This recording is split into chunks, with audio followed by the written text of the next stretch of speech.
To open an OFX account, start by navigating to your web browser and typing in OFX.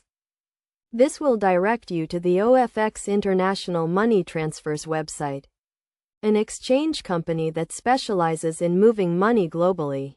To register, click on the top right corner of the web page, where you'll see the option to start making secure transfers today. Choose whether you're transferring money for personal or business purposes, and select Personal. You will then be prompted to enter your country of residence and email address.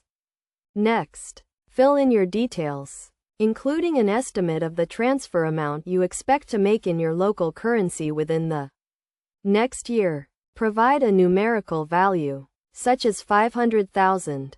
Scroll down and enter your title, middle name, as displayed on your legal documents, date of birth, and other relevant information. Additionally, you'll need to add your mobile number, home address, and billing address. Once you've completed these steps, you can set up your account and submit your registration. After completing the registration process, you can begin using your OFX account.